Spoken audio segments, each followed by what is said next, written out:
A nossa obra, a Toca da Entrada do Baixão da Vaca, não é uma obra só. É todo um conglomerado de pinturas rupestres que foram feitas nessa região. Nossa, professor, então qual que vai cair?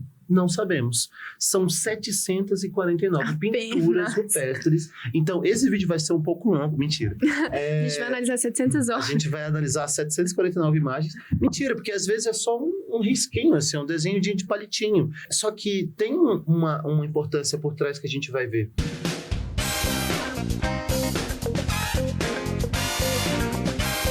Fala pessoal, eu sou a Sofia Fonseca, estamos começando mais um episódio do VersaCast, podcast do Versa Pré-Vestibulares. Estamos analisando as obras do PAS-1 e entramos agora na saga das obras visuais. Para nos acompanhar, o professor Rodrigo Issa. Bem-vindo, Rodrigo. Oi, Sofia, tudo bem?Oi, pessoal. Sejam bem-vindos ao VersaCast. Hoje a gente vai fazer análise, nesse contexto das nossas análises aqui das obras de artes visuais, eu vou fazer as análises de artes visuais e cênicas com vocês. A primeira que a gente vai fazer é a Toca da Entrada do Baixão da Vaca.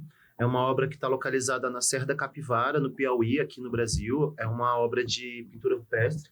Fazia muito tempo que não caía uma obra de pintura rupestre no PAS. E é um tema... típico de cair no PAS-1, né? É típico quando a gente volta um pouquinho para outras matrizes. E faz muito tempo que não caía. Que então, não tinha. Já é um alerta importante. É uma obra que eu apostaria de umas bem cotada para cair. Então, vamos fazer essa análise aqui. Indicados ao Oscar, exatamente. Está indicada, está ali bem cotada. Então, antes da gente começar, a gente precisa entender o seguinte: o contexto da arte rupestre, a palavra rupes vem de pedra, né? Então, são obras, são imagens que vão ser produzidas na pedra. O suporte, ou seja, a tela, vai ser a pedra. Por isso que a gente tem esse conceito da arte rupestre dentro de cavernas, dentro das laterais de encostas de montanhas, coisas nesse sentido. Formações rochosas como um todo. Elas são as primeiras manifestações artísticas da humanidade, mas o mais importante é que a gente tenha a noção de que elas têm também uma função. Ela tem, por vezes, uma função ritualística, é o que a gente chama de arte magia. Ela pode ter uma função simplesmente social. Eu quero registrar a minha existência na humanidade. Uma das coisas que eles faziam, por exemplo, só para vocês terem uma ideia, e que a gente faz na escola, é a pintura no positivo e no negativo. Como assim? Sabe quando a gente pinta a mão... São conceitos importantes aí. Vamos abrir só um parênteses aqui. No podcast, a gente não consegue aprofundar em toda a teoria que vocês precisam ver. Principalmente em artes visuais, que é muito denso. São muitas técnicas, é muita teoria por trás. Então, pega as dicas que o Rodrigo está dando para você e vai lá aprofundar em uma arte em positivo e negativo. Aqui a gente dá a introduçãozinha para você mergulhar a fundo na teoria. E tem muitos elementos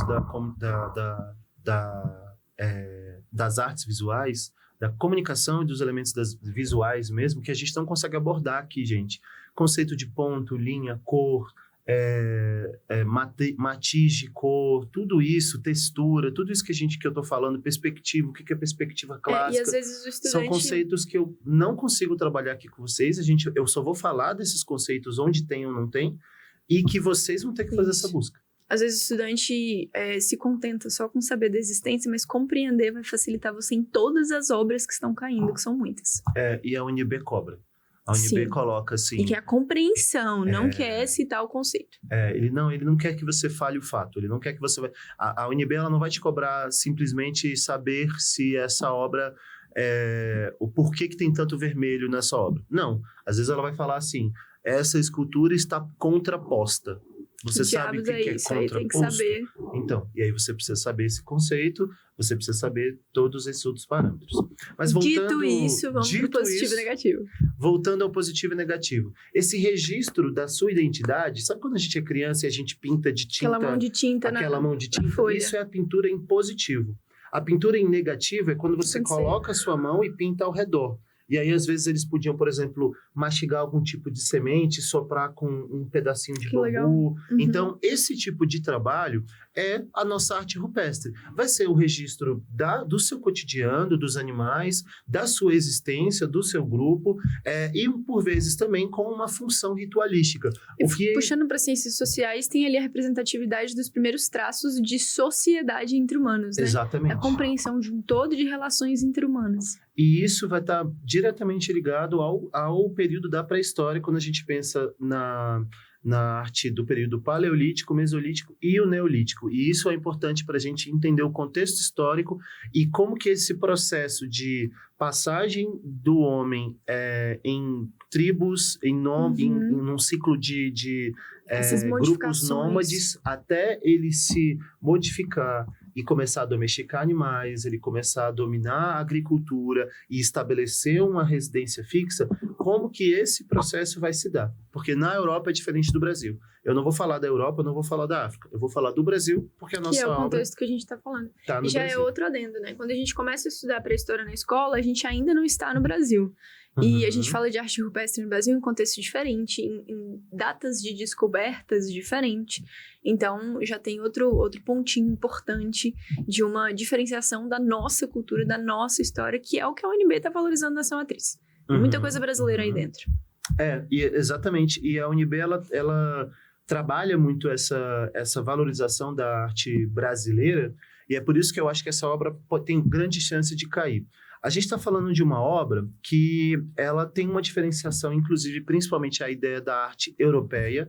A UNB tem um conceito de descentralização das obras e das artes europeias, porque a gente acaba ficando muito eurocentrado no que é a arte medieval, a arte renascentista, a arte barroca, e a UNB ela gosta muito de trabalhar obras que valorizem o Brasil e que articulem conceitos com a nossa própria realidade.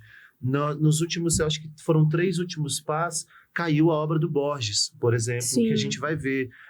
Então, tem esse conceito da própria UNB em relação a isso. Então, fiquem atentos a isso. Deem atenção a mais às obras brasileiras, tá? Isso, pás 1, 2 e 3. Eu sempre bato nessa tecla. Para a gente entender, então, a nossa obra, a gente está falando de uma obra que fica localizada na Serra da Capivara, é o nosso maior parque de preservação arqueológica do Brasil, e super importante, super relevante, inclusive mundialmente. Por quê? A arte rupestre está dividida em 3 períodos: o paleolítico, o mesolítico e o neolítico, né? Então, o paleolítico, ele vai de 2 milhões de anos atrás a 10 mil anos atrás, né?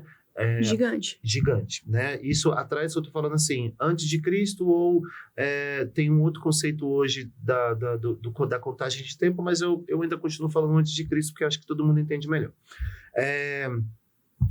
O mesolítico de 10 mil a 8 mil e o neolítico de 8 mil a 3 mil.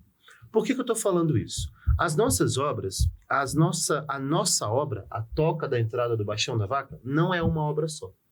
É todo um conglomerado de pinturas rupestres que foram feitas nessa região. Nossa, professor, então qual que vai cair? Não sabemos. São 749 pinturas rupestres. Então, esse vídeo vai ser um pouco longo. Mentira. A gente vai analisar 700 horas. A gente vai analisar 749 imagens. Mentira, porque às vezes é só um risquinho, assim, um desenho de palitinho. Então, só que tem uma importância por trás que a gente vai ver.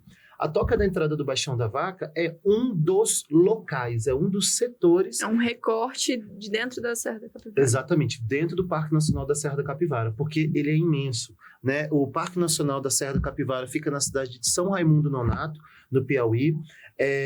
Tem características importantes, por exemplo, o clima semiárido. Eu ia fazer esse adendo ali sobre o clima, porque a gente está vendo ali várias regiões do Brasil sendo tocadas nessa matriz. A ecologia está gritando, então vai estudar esse bioma. Puxando um pezinho da biologia aqui, dá uma olhada no bioma do Piauí. E é importante você falar isso, por quê? Porque justamente pelo clima e pela geografia, as paredes elas são de arenito e conglomerado.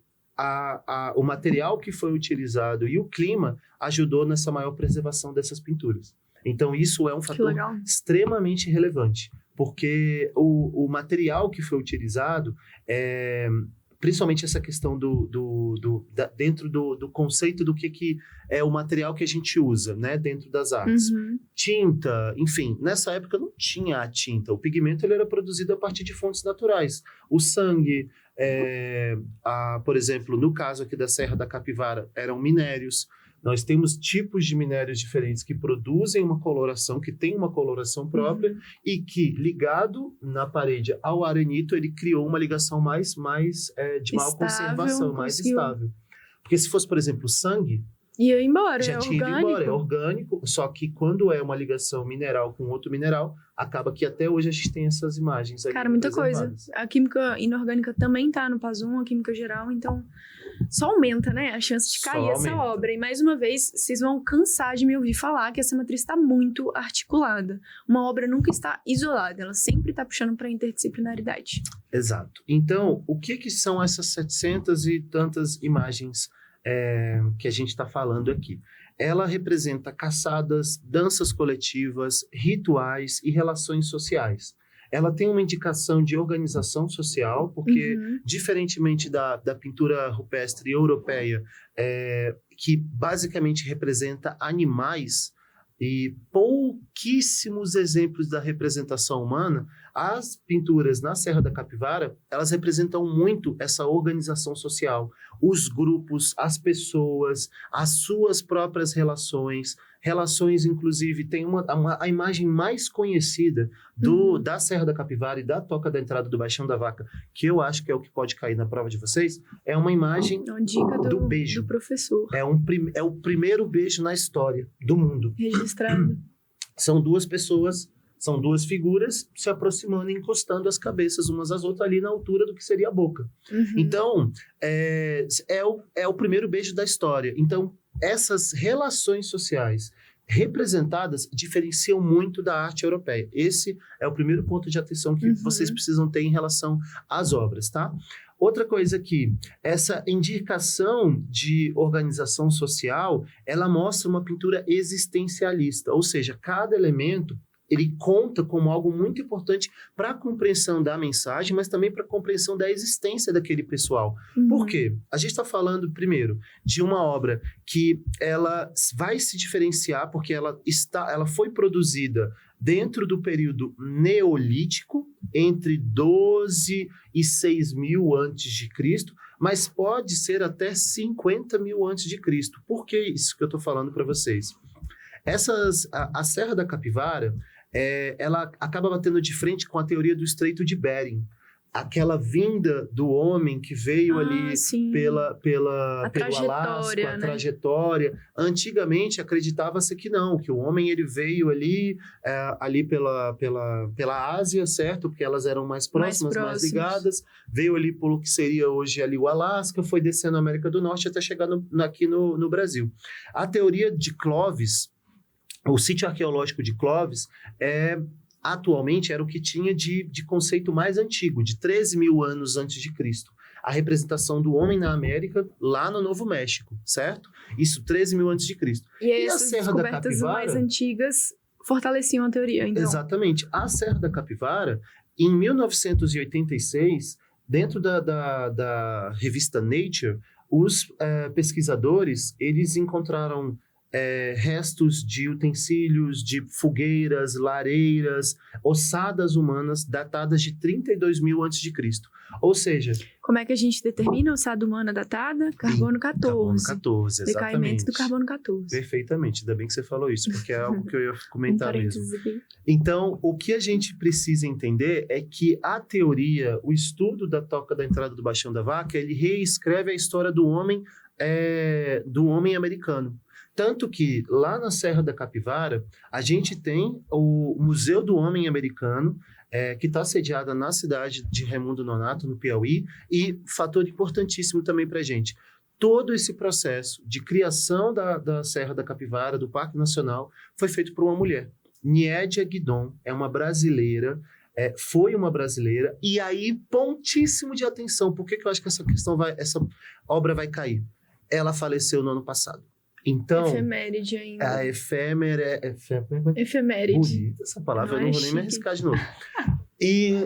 Mas é porque é isso, quando um artista brasileiro, ele falece um ano antes... A gente tem ali tem um contexto em que a UNB gosta de fazer um tributo a ele. Então, pode ser muito que caia isso e caia um texto falando Nied Guidon, uma das fundadoras da Serra da Capivara, e aí a gente já deu aqui pelo menos 3 conceitos biológicos e químicos aqui dentro da biologia. Extremamente interligados e que podem cair na prova de vocês. Então, ela tem uma importância gigantesca, ela é uma das pesquisadoras que vai fundar o Parque Nacional da Serra da Capivara, ela é quem vai publicar essa pesquisa na revista Nature em 1986, tá? É importante falar que a Serra da Capivara é patrimônio mundial da humanidade pela Unesco desde 1991. Então, as descobertas que foram feitas, as pinturas que foram feitas, vão mostrar essas cenas figurativas, ou seja, imagens que vão representar figuras reconhecíveis no nosso cotidiano, árvores, pessoas, nuvens, tudo isso. Há uma obra de artes visuais, uma imagem pode ser figurativa ou abstrata. Abstrato, geométrico ou orgânico, beleza? Então, aqui na Serra da Capivara, nós temos, inclusive, a representação de 2 tradições. E aí, esse é o último conceito para a gente fechar o nosso podcast. São 2 tradições que estão representadas aqui na nossa obra.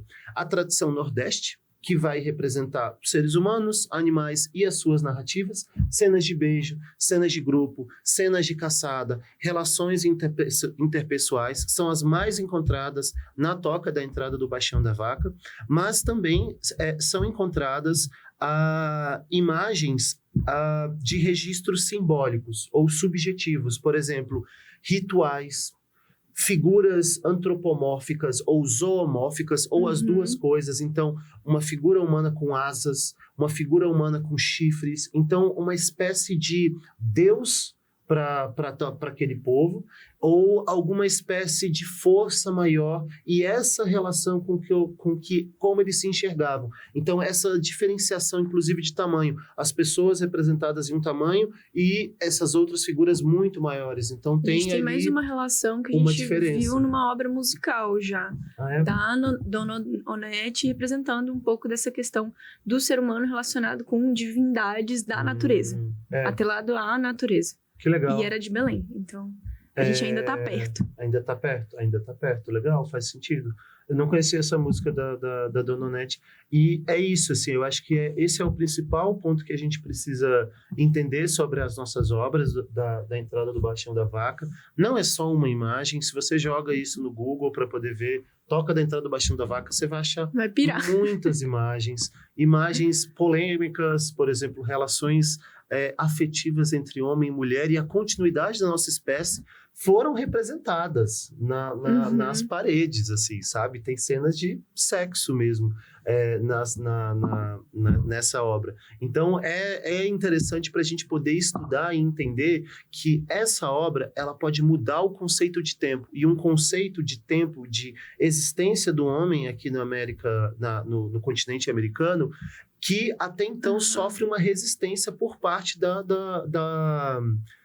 como é que é o nome? Do grupo científico mesmo, né? A gente tem novas evidências ali que estão colocando em xeque a teoria pré-existente. Exatamente. Que era aceita. Exatamente. Então, a toca da entrada do Baixão da Vaca, a Serra da Capivara como um todo, ela tem essa importância para a gente. Então, é importante a gente pensar quais são esses conceitos, quais são esses materiais que foram utilizados, esses materiais que eu tinha mencionado para vocês, só para poder pontuar e fechar isso daqui. A gente está falando do óxido de ferro, de minerais como a hematita, a goetita, a calcita, que são materiais, e aí pelo próprio nome, hematita, ela tem uma pigmentação vermelha, a goetita ela vai ter uma pigmentação mais amarelada, e a calcita, com muito cálcio, vai ser um pouco mais branca, além de restos de fogueira, o manganês também foi utilizado, que produz uma cor mais escura, mais perto do preto. Então, é importante a gente ter esses conceitos claros sobre o suporte, a parede, o material e o que está sendo representado. Muita coisa. Usa esse podcast para dar uma aprofundada em todos esses conceitos. E lembra sempre de usar o link que está na matriz para você se guiar melhor com o recorte da obra. Então, a gente se vê no próximo episódio. Obrigada, Rodrigo. Valeu.